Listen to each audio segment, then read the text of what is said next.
Dr. Narayana Group of Institutions and iCreate Degree College 100% placement. మీ భవిష్యత్తుకి మాది భరోసా.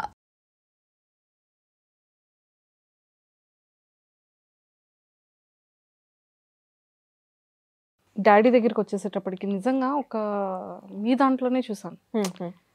Father అనేది అందరికీ ఇష్టమే, కానీ నా లైఫ్లో జరిగే ఒక ఫాదర్ గురించి చెప్తాను. డాడీ గురించి కాదు, డాడీకి ఉన్న అలవాటు గురించి నేను మాట్లాడతాను అని చాలా చాలా అసలు ప్రతి ఒక్క ఫాదర్స్కి ఐ థింక్ ఆ వీడియో తర్వాత ఎంతోమంది పిల్లలు వాళ్ళ ఫాదర్స్కి కనుక ఆ వీడియో వచ్చాయి చేసుండుంటే చాలామంది ఫాదర్స్ నిజంగా ఆ పిల్లల విషయంలో అమ్మో నేను ఇలా అయితే నా పిల్లలు ఇలా బాధపడతారేమో అని చేంజింగ్ అయ్యే వాళ్ళు కూడా కొంతమంది ఉన్నారు. కదా, ఒక్కసారి మళ్ళీ మా అందరి కోసం. సో డాడీకి స్ట్రెస్ వల్ల ఆల్కహాల్ అలవాటు ఉండే కానీ అంత తాగకపోయేవాళ్ళు. కానీ కోవిడ్ టైంలో అప్పుడైనా రియల్ ఎస్టేట్లోకి వెళ్ళి అంటే రిజిస్ట్రేషన్స్ చేయాలని వెంచర్లో డాడీ మీడియేటర్ లాగా రిజిస్ట్రేషన్స్ కోసం అని వీళ్ళకి ఎట్లుండేదంటే టార్గెట్ ఫస్ట్ రిజిస్ట్రేషన్స్ ఈ మిడిల్ మ్యాన్ చేస్తాడు, మళ్ళీ వీళ్ళు డబ్బులు కట్టినప్పుడు అందులోకి ఆ అమౌంట్ కట్ చేసుకొని వెంచర్కి సబ్మిట్ చేస్తాడు. అట్లా ఉండేది. కోవిడ్ వస్తుందని తెలియక ఒక 7-8 క్లయింట్స్తోని డాడీ ఒక 7-8 lakhs వరకు అనుకుంటా బయట రొటేషన్కి తీసుకొని వచ్చి చేశాడు. ఎందుకంటే ఎట్లా వీళ్ళు ఇంకో 2-3 daysలోనో ఒక 1 week 10 daysలోనో వీళ్ళు మనీ ఇస్తే అవి కట్ చేసేసుకొని ఇక్కడ పే చేద్దాం అనుకున్నాడు. ఆ టైంలో ఏమైంది, సడన్గా కోవిడ్ అని అన్ని షట్ డౌన్ అయిపోయి అందరు పనులు మానేసి అంతా అయిపోయింది. అయిపోయేసరికి ఎవరైతే డాడీకి రొటేషన్కి డబ్బులు ఇచ్చారో మా డబ్బులు మాకు కావాలి, మాకు హెల్త్లు బాగాలేవని వాళ్ళు, ఎవరైతే కొనుక్కుంటామని అష్యూరెన్స్ ఇచ్చారో వాళ్ళందరూ ఈ టైంలో ఎవరు కొంటారని బ్యాక్ ఆఫ్ అయిపోయాను. ఈ డబ్బులు వెంచర్లో ఇరికిపోయినాయి. అక్కడ నుంచి ఈయనకి రావట్లేదు, ఈయన ఇక్కడ ఇంట్రెస్ట్లు కడుతున్నాడు. Lot of mess. అందులో కొంతమంది ఎగ్గొట్టేశారు. డాడీ వెంచర్ కూడా ఎగ్గొట్టారు. డాడీకి ఆ డబ్బులు రిటర్న్ ఇవ్వలేదు. ఈయనకి పేపర్ పత్రం ఏం లేదు ఈయనకు అడగడానికి. అండ్ మా డాడీ చాలా కొంచెం ఎట్లా అంటే అందరినీ లైట్ తీసేసుకుంటాడు. ఎట్లా అంటే అందరినీ నమ్మేస్తాడు ఈజీగా. ఇవన్నీ చేశాడు. సో చాలామంది ఆయనని మోసం కూడా చేశారు ఈ ప్రాసెస్లో. ఇంకా అవన్నీ ఆయనకి హ్యూజ్ అయిపోయినాయి. నార్మల్గా తాగేవాడు 2021లో అంటే ఆల్కహాల్ షాప్స్ లేవు కాబట్టి ఫైన్. ఆ 2022లో టూ మచ్గా తాగడం స్టార్ట్ చేశాడు టెన్షన్కి. నేను కూర్చోబెట్టి మాట్లాడా 2021లోనే, నేను చేస్తాను, నువ్వు అట్లా చేసుకోకు, నేను ఏదో ఒకటి చేసి కట్టుకుంటా, 10 సంవత్సరాలు కడదాము, నువ్వు ఇట్లా చేసుకోవద్దు, నువ్వు నీ ఫ్యామిలీ గురించి ఆలోచించట్లేదు వాళ్ళ వల్ల, నేను తీసుకుంటా అని చెప్తున్నా కదా, నువ్వు జస్ట్ తిని హ్యాపీగా ఉండు, వర్క్ కూడా వెళ్ళకు అని కూడా చెప్పాను. He did not listen. ఒక పాయింట్ ఆఫ్ టైంలో స్ట్రెస్ కోసం ఎక్కువ తాగాడు. ఇంకో పాయింట్ ఆఫ్ టైంలో నా బిడ్డ అంతా యూస్ చేసుకుంటుంది కదా అని ఓవర్ కాన్ఫిడెన్స్లో తాగినాడు. సో నేనే ప్లస్ అయినకి నేనే మైనస్ అని అనిపించింది ఒక పాయింట్ ఆఫ్ టైంలో. బికాస్ అంటే బాధ్యత మర్చిపోయిండు, అంత నా బిడ్డ చూసుకుంటుంది కదా అని. బిడ్డ చూసుకుంటుంది కానీ నీ పొజిషన్ నేను ఫిల్అప్ చేయడం ఎంత కష్టం అనేది ఆలోచించలే. ఏడ్చి చెప్పినాం, అరిచి చెప్పినాం, కొట్టేంతవరకు వెళ్ళింది. We did everything to stop him. కానీ తాగే వాళ్ళు వినరు. నాకు ఎప్పుడు కూడా అందరు అంటారు పర్సనల్ లైఫ్ ఎందుకు చెప్తున్నావు, బయటికి ఎందుకు చెప్పేస్తున్నావు, అందరు నేను చులకనగా చూస్తారంటే, బ్రో ఒక ఫాదర్ లేకపోతే ఒక అమ్మాయి ఎంత వెల్తీగా ఫీల్ అవుతుందో నాకు తెలుసు. అట్లీస్ట్ అందరు మారకపోయి నేనేం సమాజాన్ని ఉద్ధరించనీక ఇన్స్టాగ్రామ్ రాలేదు. నా స్టోరీ నేను చెప్తా, టచ్ అయిందా టచ్ చేసుకోండి, అవ్వలేదా మూవ్ ఆన్ అవ్వండి. బట్ ఒకవేళ ఎవరికైనా యూజే ఒక 10 మంది మారినా ఆ బ్లెస్సింగ్స్ నా ఫ్యామిలీకి నాకే చాలు అని అనుకున్నాను. సుధీర్ గారి ఇంటర్వ్యూ, మీ ఇంటర్వ్యూ తర్వాత I have got multiple calls, message. వేరే వాళ్ళ ఫాదర్స్ నాకు కాల్ చేసి, అమ్మాయిలు నాకు మెసేజ్ చేసి, మా డాడీ మీతో ఒకసారి మాట్లాడతారంట. నేను రిక్వెస్ట్లు అన్నీ చదువుతాను. నేను అలాంటి మెసేజ్ ఉన్న వాళ్ళకి కంపల్సరీ నేను రిప్లై ఇస్తాను. కాల్ కూడా ఇన్స్టాగ్రామ్ కాల్ మాట్లాడతాను. నాతో ఒక అంకుల్ అయితే రీసెంట్లీ చనిపోయారు. నా వల్ల అంకుల్ ఆల్కహాల్ మానేశారు. వాళ్ళ ఫ్యామిలీలో ఎంతమంది చెప్పినా మానేయలేదు, ఎంత అగేన్స్ట్కైనా వెళ్ళేవారు. ఇయర్స్ కొద్దీ చేయలేంది. నా ఇంటర్వ్యూ చూసాక ఏడ్చి వాళ్ళ కూతురికి ప్రామిస్ చేశాడంట. అంకుల్ నన్ను కలవాలని చాలా అనుకున్నారు. మేము 2-3 times హైదరాబాద్ వచ్చాడు, ఆంధ్రాలో ఉంటారు, కలుద్దాం అనుకునేసరికి మాకు టైం మ్యాచ్ అవ్వలేదు. రీసెంట్లీ తెలిసింది అంకుల్కి స్ట్రోక్ వచ్చి చనిపోయారు, మందు మానేశాక కూడా. అంటే అప్పటికి హెల్త్ ఖరాబ్ అయిపోయింది. సో ఇది నాకు కావాల్సింది. ఆల్కహాల్, స్మోకింగ్ కూడా మా డాడీకి. స్ట్రెస్ ఎవరికి ఉండదు, నాకు కూడా మస్తు స్ట్రెస్ ఉంది. నేను స్మోక్ చేసుకుంటూ తాగుకుంటూ తిరగలేను కదా రోడ్ పైన. తాగండి, మీరు మందు తాగండి, స్మోక్ చేయండి, నేనేమి ఏం చేయొద్దు, లైఫ్ ఎంజాయ్ చేయాలి. కానీ ఒక పాయింట్ ఆఫ్ టైంలో మీకు బాడీ బ్రెయిన్ ఒక అలర్ట్ ఇస్తుంది ఇంకా చాలు అని. మీ పైన ఎవరున్నారు డిపెండెన్స్, ఎందుకు చేస్తున్నాము, మనకి పైసలు ఉన్నాయా లేవా, హాస్పిటల్లో పడితే అవన్నీ కూడా మనకు భయం ఉండాలి కదా. సో ఎంతవరకు చేయాలో అంతవరకే చేయాలేమో అని నాకు అనిపిస్తుంది. ఎంజాయ్ చేయండి కానీ అన్నిటికీ ఒక సర్టెన్ లిమిట్స్ ఉంటాయని నేను అనుకున్నాను. సో ఆ స్టోరీ బయట పెట్టే ప్రయత్నంలో నా లైఫ్ స్టోరీ బయటకు వచ్చింది. అట్లా చాలామంది ఫాదర్స్ మెసేజ్ చేశారు, పేరెంట్స్ మెసేజ్ చేశారు, నా కొడుకు నీలాగా ఎందుకు లేడు, లేకపోతే నా ఏజ్ వాళ్ళు నా కొడుకు పుడితే కూతురు పుడితే నీలాగా పెంచుతా. I felt very happy. చాలు మన లైఫ్ స్టోరీ ఒక 10 మందికి పట్టిందా చాలు. I don't care about any negativity. ఈరోజు నేను వెళ్ళానో హౌస్లోకి నాకు తెలియదు, కానీ నా ఇంటెన్షన్ వాజ్ ఆల్వేస్ రైట్. ఇలాంటి stories real life story telling చెప్పనికే నేను లోపలికి వెళ్తా అని అనుకున్నాను. ఇంకో 10 మందికి ఎక్కువగా తెలుస్తా, ఇంకో 10 మందికి ఏదన్నా చేంజ్ అవుతే చేంజ్ అవ్వచ్చేమో నా వాయిస్ నా మెసేజ్ వల్ల అని అనుకున్నాను. అది కాస్త అగ్ని పరీక్ష వల్ల వాళ్ళు ఇంకేదేదో జనాలు అనేసుకొని ఎక్కడో ఏదో వీడియో చూసేసుకొని హనుష ఏంటో మర్చిపోయినారు. వాళ్ళు మర్చిపోయి ఇప్పుడు వస్తున్న కొత్త చూసేసి ఇది అని అనుకుంటారు. బట్ దట్స్ ఓకే, ఇంకొక టైం వస్తుంది, ఆ రోజు మళ్ళీ నేను ఏంటో వాళ్ళకి అర్థమైపోతుందని. సో అట్లా డాడీస్ జరిగింది. And that only message that I can give. ఆ టైంలో హాస్పిటల్ అడ్మిట్ అయ్యేటప్పటికి మీరు హైదరాబాద్లో ఉన్నట్టున్నారు కదా? నేను కోవిడే, నేను ఇంట్లోనే ఉన్నాను. అంటే కోవిడ్ అయిపోయింది కానీ వర్క్ ఫ్రమ్ హోమే చేస్తున్నాము. అప్పటికి ఆఫీస్లో వెంటనే తెరవలేదు, ఎందుకంటే 1 year మనకి ఎక్స్టెన్షన్ పీరియడ్ ఇచ్చారు. ఇంట్లోనే ఉన్నాను. డాడీని హాస్పిటల్ తీసుకెళ్ళింది నేనే.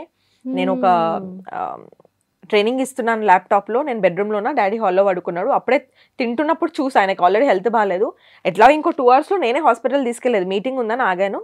కొంచెం పడుకో అని చెప్పినాను. మార్నింగ్ ఫిట్స్ వచ్చిండే, కొంచెం పడుకో అని చెప్పినాను. లోపలికి వెళ్ళి నాకు ఇలాంటి సౌండ్ రాలేదు కానీ నా మనసుకి ఏదో చెప్పింది, ఏమైనా అవుతుందా అని. ఆ లైన్లో ఉన్న అమ్మాయిని ఆఫీస్ ల్యాప్టాప్లో ఒకసారి లైన్లో ఉండని మ్యూట్ చేసి బెడ్రూమ్ నుంచి హాల్లోకి వెళ్ళి ఇట్లా లైట్స్ ఆఫ్ చేస్తున్నాయి. స్విచ్ ఆన్ చేసేసరికి మా డాడీ ఆల్రెడీ ఫిట్స్ వచ్చి హాఫ్ బెడ్ పై నుంచి కింద పడి ఇట్లా నురుగు పోతుంది, కొట్టుకుంటున్నాడు. లైట్ ఆన్ చేయగానే ఆ సీన్ నేను చూడలేకపోయినా, నాకు మాట రాలేదు. ఒక సెకండ్ ఏం జరుగుతుందో అర్థం కాలేదు. మమ్మీ కింద ఉంది, ఏదో వర్క్ చేస్తుంది. మేము ఫస్ట్ ఫ్లోర్లో ఉంటాము. మమ్మీ అని గట్టి గడిచినాను. మమ్మ వచ్చేసింది. ఇంకా అమ్మమ్మ వీళ్ళందరూ రెమెడీస్ ఉంటాయి కదా, చేతిలో తాళం పెట్టడం అవని, అదంతా చేశారు. వెంటనే నేను హాస్పిటల్ తీసుకెళ్ళిన. మమ్మీకి కొంచెం హార్ట్ ఇష్యూస్, సో మమ్మీ రాదు హాస్పిటల్కి. నేను తీసుకెళ్ళాను కూడా, తట్టుకోలేదు ఏమైనా చూసే. మమ్మీ రాలేదు. 8 hours అంతా జరిగిపోయింది. నాతో మాట్లాడుతున్నాడు, డాడీకి నేను సేవ చేస్తున్నా, వాష్రూమ్ తీసుకెళ్తున్నా, నేనే వాష్రూమ్ గడుగుతున్నా. మా డాడీని లేపి వాష్రూమ్ తీసుకెళ్ళు అని అడిగినప్పుడు అర్థమైంది మా డాడీకి పారాలిసిస్ వచ్చింది ఫిట్స్ వచ్చినప్పుడే అని. లెగ్ ఇట్లా క్రాస్ పడింది, కానీ నేను ఆయనకు చెప్పలేదు.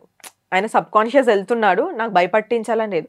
డాక్టర్ లేడు, మేము వెళ్ళింది నైట్ కదా, నెక్స్ట్ డే వస్తాడు, ఇప్పటికీ నార్మల్ ట్రీట్మెంట్ ఇచ్చేద్దాము అని చెప్పేసి అని అనుకున్నారు. వాళ్ళు అబ్జర్వేషన్లో పెట్టారు.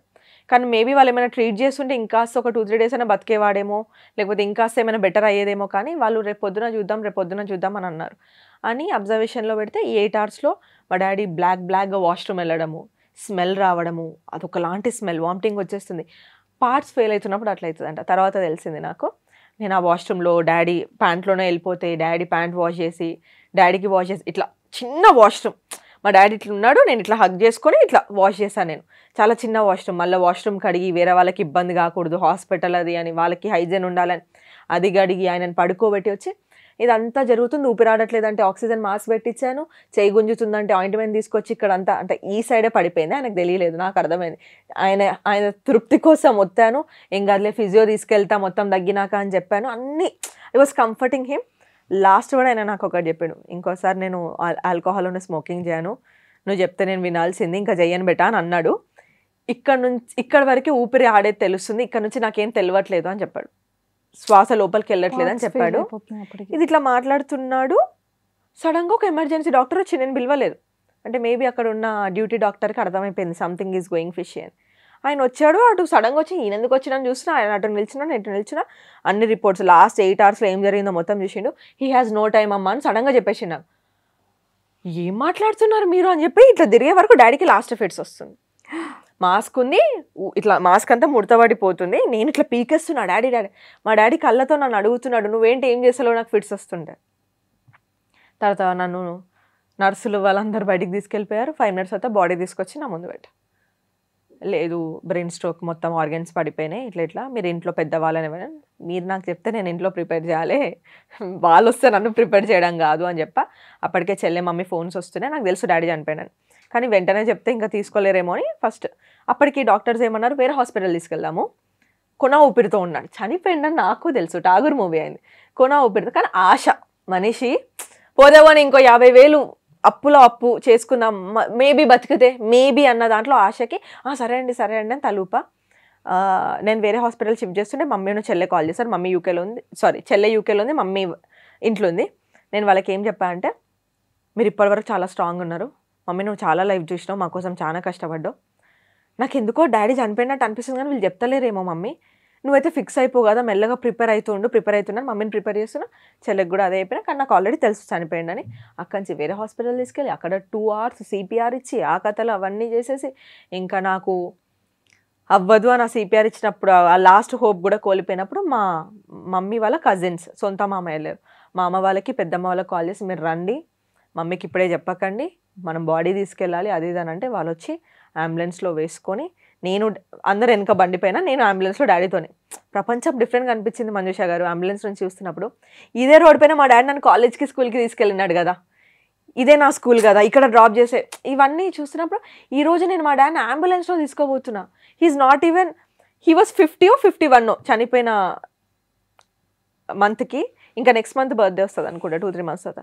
ఇట్స్ లైక్ వేరేలాగా అనిపించింది. ఇంక అక్కడి నుంచి అప్ సైడ్ డౌన్, చూడందంటూ లేదు. వర్స్ట్లో ఎంత పడాలో అంత పడినాము, ఎంత సర్వైవల్ మోడ్లో వచ్చామో తెలుసు. ఇంకా అది అక్కడికి అట్లా అయిపోయింది. అక్కడి నుంచి స్టార్ట్ అయింది సినిమా. అప్పటిదాకా ట్రైలర్ చూశాను, ఎన్ని కష్టాలు ఉన్నా, అంతకుముందు కూడా చాలా కష్టాలు ఉండే.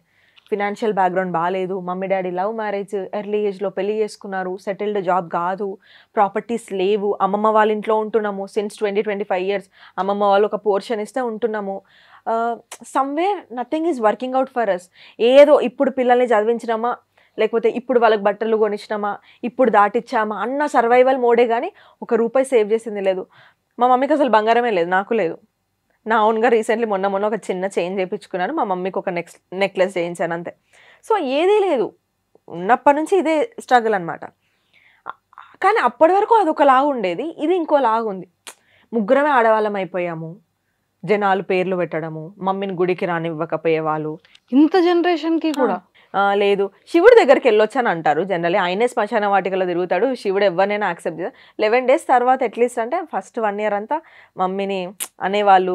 ఇంకా ఉంటుంది కదా వీడియో ఫేస్ చూడదు పొద్దున లేసని. పాప మా మమ్మీకి అలవాటు, నేను చిన్నగా ఉన్నప్పటి నుంచి మా మమ్మీ 4 o'clock వెళ్ళేసి ముగ్గు పెడుతుంది. ఆమె కదా అంతే, లక్ష్మి వస్తుంది ముగ్గు వేస్తే అన్నట్టు ఉంటుంది. ఆమె వేసి చూస్తుంటే వేరే వాళ్ళు చిత్లించుకునే వాళ్ళంట, డోర్ దిగగానే ఒక వీడియో. ఇవన్నీ చాలా చూసాము. మమ్మీకి చేతు నిండా గాజులు వేసుకోవడం ఇష్టం, రెడ్ ఆర్ గ్రీన్. గాజులు వేసుకోవడమే మానేసింది సొసైటీకి భయపడి. నేను అన్నా వాళ్ళకి ఎందుకు భయపడుతున్నావు అమ్మా, మేము జడ్జ్ చేయట్లేదు కదా, ఇట్స్ ఫైన్, నువ్వు ఎందుకు వేసుకుంటే వద్దు నానా అని అంటే సింగిల్ బ్యాంగిల్ వేసుకుంటా. ఇప్పుడు నేను తిడుతుంటే ఆ గాజు బ్యాంగిల్స్ నేను బలవంతంగా చెప్పకుండా కొనుక్కొని వెళ్తే నన్ను తిడుతుంది, కానీ ఆమెకి అట్లా ఇష్టం వేసుకోవడం. సో ఇదంతా చూశాను నేను. బొట్టు బ్లాక్ పెట్టేస్తుంది, నేనంట రెడ్ పెట్టుకో అమ్మా బాగుంటే పెట్టుకోవద్దు అంటది. ఇప్పుడు నేను తిడుతుంటే అంటే ఆమె కొంచెం మూవ్ ఆన్ అయిన తర్వాత ఇప్పుడు మమ్మల్ని చూసుకొని ఇప్పుడు రెడ్ బొట్టు పెట్టుకుంటుంది. కలర్ఫుల్ శారీస్ కట్టుకోకపోయేది, ఏమనుకుంటారు హస్బెండ్ చనిపోయింది 1 yearకి ఏమే శారీ, ఎవరేమనుకుంటే ఎందుకమ్మా, మనకి ఎవరు వచ్చి చేయలేదని. బట్ స్టిల్ మదర్స్ అట్లనే ఉంటారు, బికాజ్ వాళ్ళ జనరేషన్ ఈజ్ డిఫరెంట్ కదా. బట్ యా, సో మెనీ చాలా జరిగినాయి, చిన్నగా అనిపిస్తాయి కానీ ఫ్యామిలీ సపోర్ట్ ఎక్కడా లేదు. పాపం రిలేటివ్స్ని అప్పుడు నేను చాలా బ్లేమ్ చేసుకున్నా. లాస్ట్ ఇయర్ మీరు నన్ను అడిగినప్పుడు ఆ ఇంటర్వ్యూలో ఎవరు రాలేదు ఎవరు చేయలేదని, ఇప్పుడు నేను నా లైఫ్ ఇట్లా హోల్డ్ చేస్తున్నప్పుడు నాకు ఇప్పుడు అనిపిస్తుంది, ఎవడైనా ఏం చేయగలుగుతాడు, ఎంత పెట్టగలుగుతారు మనకు కూడా, ఎవరిది వాడికి వాడి ఫ్యామిలీ గడుపుకోవడం చాలా కష్టంగా ఉంది. ఇది నేను నేర్చుకున్నది రిలేటివ్స్ గురించి. కాకపోతే ఒక షోల్డర్ ఇవ్వాల్సిందేమో అనేది ఇంకా ఉంది కోపము. ఆ టైంలో డబ్బులు కాదు కదా అప్పుడు కూడా నేను ఎక్స్పెక్ట్ చేసింది, నేను ఉన్నానా అన్న, ఓ 10,000 అటు ఇటు అయితే నేను పెడతాను, నువ్వు తర్వాత నాకు ఇవ్వను అనడము, అది నేను ఎక్స్పెక్ట్ చేసా.